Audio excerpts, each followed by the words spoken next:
1846 should have been a year of celebration for the Lamont family of Ballymoney, County Antrim. The family had been blessed with a new son, a certain William John Lamont. Although the small family had much to celebrate, their nation had just fallen into a devastating famine. Although I know little of William's life, I know a few years before his birth, a poorhouse was built in Ballymoney to aid those who had lost everything and were on the verge of starvation. If William was born to one of the families in this poorhouse or not, I do not know. Either way, he would have witnessed firsthand and almost certainly suffered in the Great Famine. At some point, he left Ireland and settled in Scotland. He passed at the young age of 34, most likely due to illness caused by poor nutrition in his youth. He had done enough, though, to secure his lineage, as William is my great-great-grandfather. At around the same time, a certain Timothy Clay first opened his eyes to this world, over the shores in England. His plight was not much different. The price of iron had dropped dramatically, and as a consequence, the local trade of nail-making had taken a dramatic turn for the worse. Poverty had struck the small nail-making communities of the Midlands. The nail-makers, now unable to make enough to eat, began to organise strikes. Civil disorder ensued, and local authorities even had to call upon military assistance to quell it. This didn't stop them, though.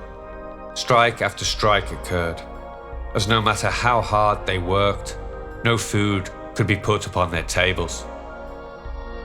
I know even less about the life of Timothy, but I do know his granddaughter, Amy Louisa Clay, was handed over to a poorhouse at birth, as her poor family was unable to support her. Amy was my great-great-grandmother, a staunch and noble lady, who by the grace of family memory, I heard many stories about, all lovingly told by my dear Nana. It is often claimed that the famine my great-great-grandfather suffered under was the fault of people like my great-great-grandmother. A snippet of history my family tree reveals, though, tells a slightly different story. The common Englishmen, that is, the workers of mine and forge, did not benefit from the suffering of the Irish folk. They themselves were locked in their own battle for survival across the narrow sea.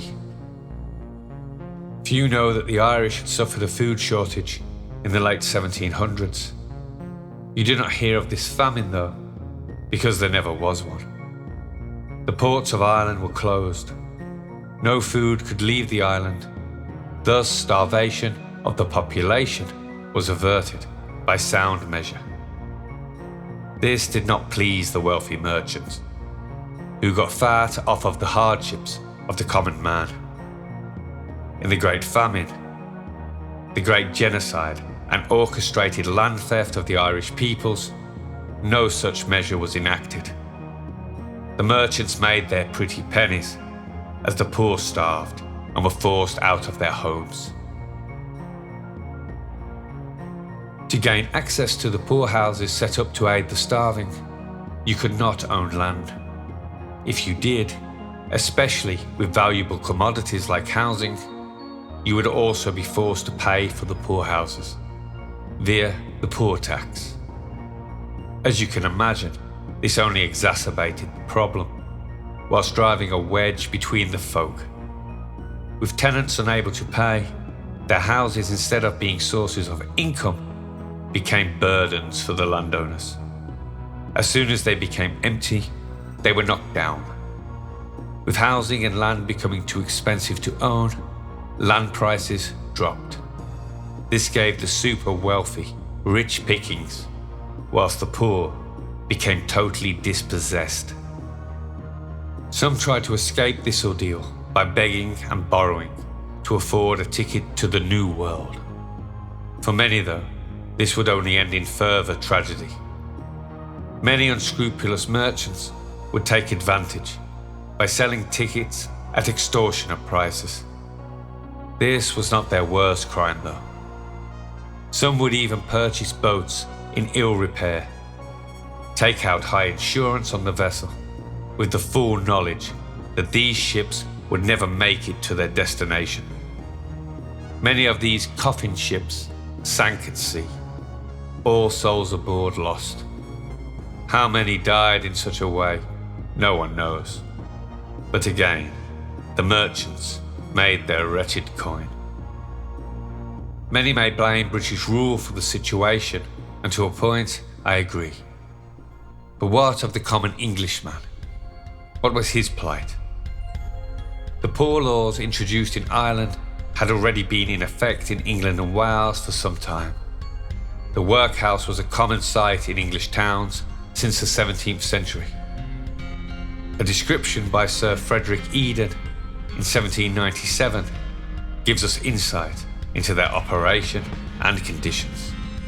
The workhouse is an inconvenient building, with small windows, low rooms, and dark staircases.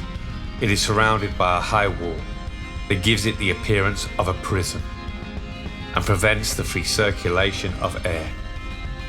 There are 8 or 10 beds in each room, chiefly of flocks and consequently retentive of all sense and very productive of vermin. The passages are in great want of whitewashing.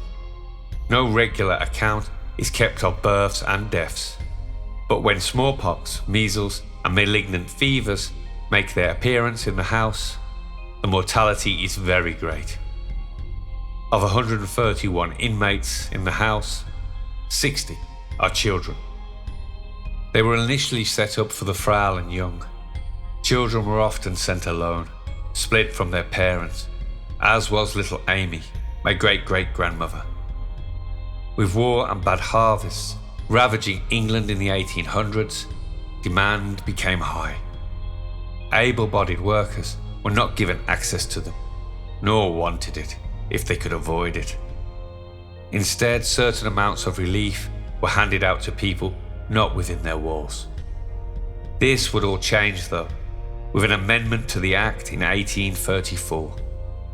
Despite the hardships of war and the crop failures, some accused the poor souls taking up this outdoor relief of abusing the system. Thus, with the amendment, this was stopped. To get any aid, you had to enter these prisons for the poor and forsake both your free will and any property you owned. This was one of the main reasons for the separation of families. Parents would put their young in such institutions whilst they desperately searched for work, so they could bring them home.